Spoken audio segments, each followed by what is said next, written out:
जोहार दोस्तों, स्वागत है आपका झारखंड न्यूज नेटवर्क में। आइए देखते हैं आज की तमाम बड़ी खबरों को। झारखंड के ग्रामीण विकास मंत्री आलमगीर आलम को ईडी का समन पूछताछ के लिए 14 मई को बुलाया। झारखंड के ग्रामीण विकास मंत्री आलमगीर आलम को ईडी ने समन जारी किया है। ईडी ने उन्हें 14 मई को पूछताछ के लिए बुलाया है।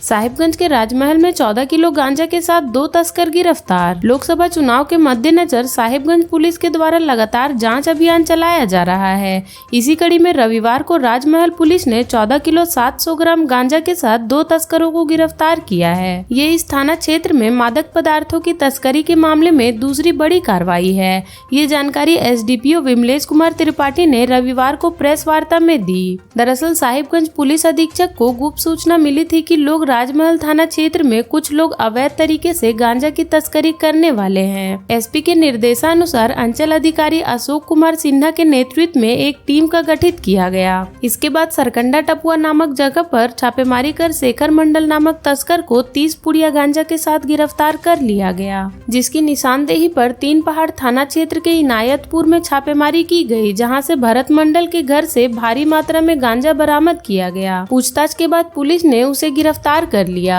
मामले में थाना प्रभारी गुलाम सरवर के बयान पर प्राथमिकी दर्ज कर ली गई है। लोकसभा चुनाव 2024 को लेकर सीएम चंपई सोरेन का दावा, कोल्हान में नहीं खुलेगा भाजपा का खाता। देश में हो रहे लोकसभा चुनाव को लेकर झारखंड का सियासी पारा भी गर्म है।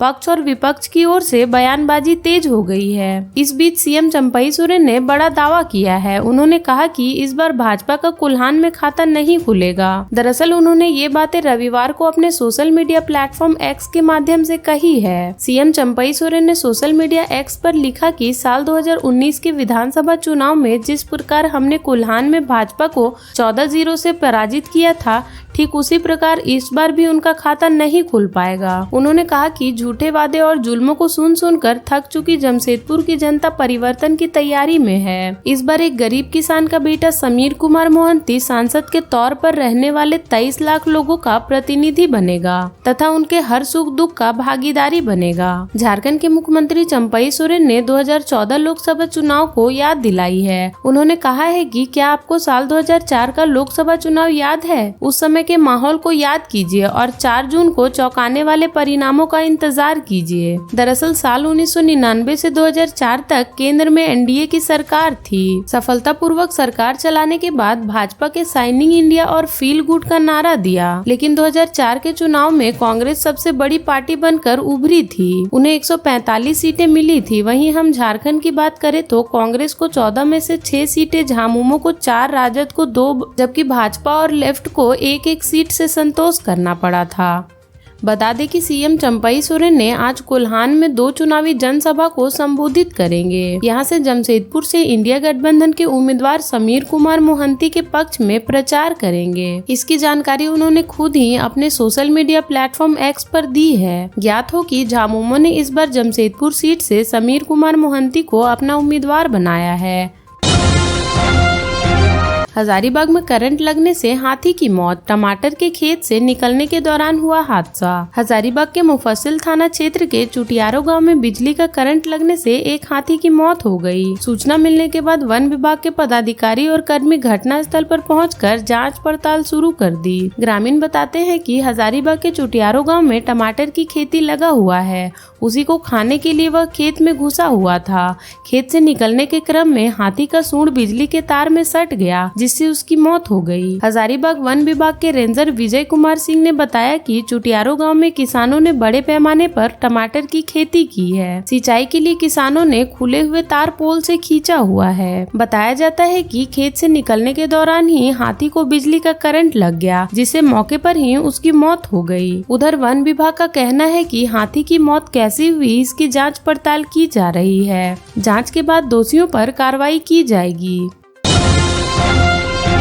झारखंड के पलामू में मतदान कर्मियों ने जमकर काटा बवाल, जाने पूरा मामला। झारखंड के 4 सीटों पर मतदान सोमवार को होना है। मतदान को शांतिपूर्ण ढंग से संपन्न कराने के लिए कर्मी आज ही अपने दिए गए गंतव्य स्थान पर पहुंच जाएंगे। इस बीच पलामू के छतरपुर से खबर आ रही है कि मतदान कर्मियों ने बस की सुविधा नहीं मिलने के कारण जमकर हंगामा किया है। प्रखंड कार्यालय का गेट बंद कर दिया गया है। मतदान कर्मियों का कहना है कि 13 मई को वोटिंग होनी है, इसके लिए जिला मुख्यालय के GLA कॉलेज में केंद्र बनाया गया है। मतदान कर्मियों ने बताया कि मत पेटी, EVM ले जाने और अन्य जानकारी के लिए रूबरू आज सुबह 5 बजे प्रखंड कार्यालय में बुलाया गया था। 7 बजे तक मेदिनीनगर जाने का आदेश मिला था। निर्देशानुसार सभी कर्मी प्रखंड कार्यालय पहुंचे तो उन्हें मेदिनीनगर ले जाने के लिए सिर्फ एक बस की व्यवस्था की गई थी, जबकि मतदान कर्मियों की संख्या 300 है, जिसमें से 29 महिला मतदान कर्मी हैं। इसके बाद मतदान कर्मियों ने जमकर प्रखंड कार्यालय में बवाल काटा। सभी का कहना था कि एक बस में कैसे 300 कर्मी जाएंगे। उन्होंने कहा कि जब तक पर्याप्त बस की व्यवस्था नहीं की जाएगी, कोई भी कर्मी मतदान केंद्र नहीं जाएगा। इस मामले की जानकारी अब पलामू जिला निर्वाचन पदाधिकारी सह उपायुक्त शशि रंजन को दी गई। उन्होंने कहा कि इस संबंध में BDO को निर्देश दे दिया गया है। DTO से बात कर बस की व्यवस्था की जा रही है। वहीं BDO आशीष कुमार साहू से जब इस मामले को लेकर बात की गई तो उन्होंने कहा कि हंगामा करने से क्या होगा, बस की व्यवस्था की जा रही है। विधि लिपिक संघ के चुनाव में मनोज, श्रवण और अरविंद जीते।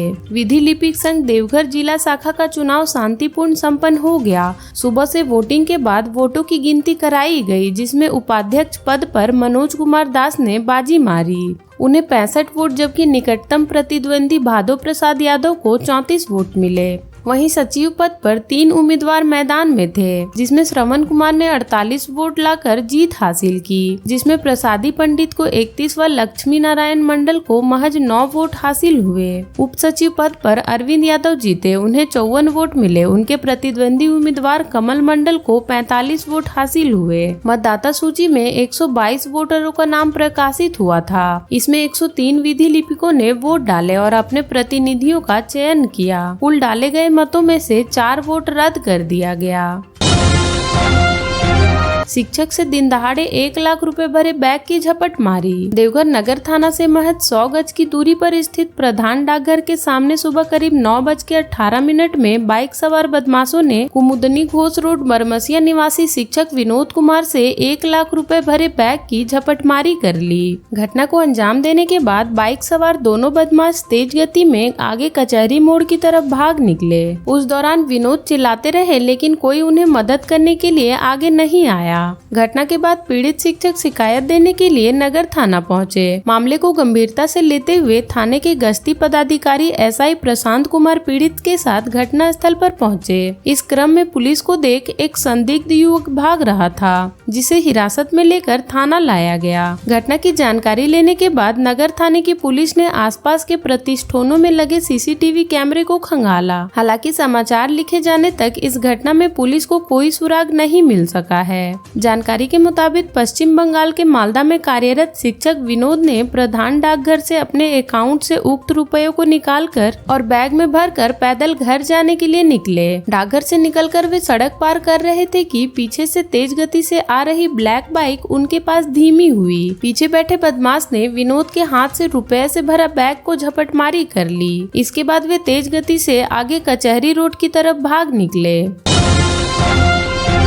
दूसरे सामान्य प्रेक्षक पहुंचे धनबाद, ली तैयारियों की जानकारी। भारत निर्वाचन आयोग द्वारा लोकसभा निर्वाचन क्षेत्र धनबाद के लिए नियुक्त सामान्य प्रेक्षक के तहसीलन शनिवार को धनबाद पहुंचे। जिला निर्वाचन पदाधिकारी सह उपायुक्त माधवी मिश्रा ने सर्किट हाउस में शिष्टाचार्य मुलाकात की। उपायुक्त ने पुष्प गुच्छ भेंट कर सामान्य प्रेक्षक का स्वागत किया। मुलाकात के दौरान सामान्य प्रेक्षक के लोकसभा चुनाव की तैयारियों से संबंधित उपायुक्त से जानकारी ली।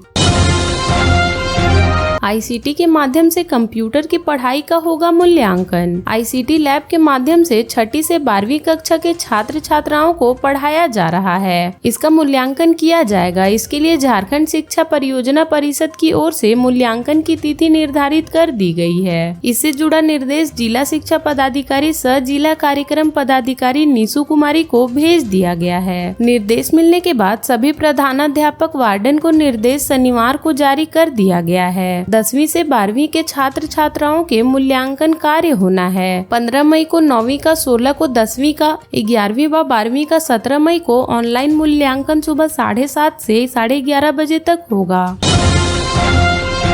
असम के सीएम 15, एमपी के सीएम 16 को आएंगे धनबाद। भाजपा ने धनबाद संसदीय क्षेत्र में 15 मई से स्टार कैंपेनरों को मैदान में उतारने का निर्णय लिया है। अलग अलग विधानसभा क्षेत्रों में चुनावी सभा एवं रोड शो कराने की तैयारी चल रही है। यूपी के सीएम योगी आदित्यनाथ भी 22 मई को धनबाद में एक रोड शो कर सकते हैं। असम के सीएम हिमंत विश्व शर्मा 15 मई को धनबाद आएंगे। भाजपा के लोकसभा चुनाव प्रभारी सुरेश साव ने शनिवार को बताया कि असम के सीएम निरसा विधानसभा क्षेत्र के चिरकुंडा श्रम कल्याण एक चुनावी जनसभा को संबोधित करेंगे। 16 मई को मध्य प्रदेश के सीएम मोहन यादव धनबाद आएंगे। श्री यादव झरिया में डिगवाडी के पास एक चुनावी जनसभा को संबोधित करेंगे। भाजपा के प्रदेश अध्यक्ष बाबूलाल मरांडी 17 मई को सिंदरी विधानसभा क्षेत्र के बलियापुर में चुनावी सभा को संबोधित करेंगे। केंद्रीय मंत्री अमित शाह 18 मई को बोकारो में एक जनसभा को संबोधित करेंगे। इसकी तैयारी शुरू हो गई है। रक्षा मंत्री राजनाथ सिंह भी बोकारो आएंगे। उनकी तिथि तय नहीं की गई है।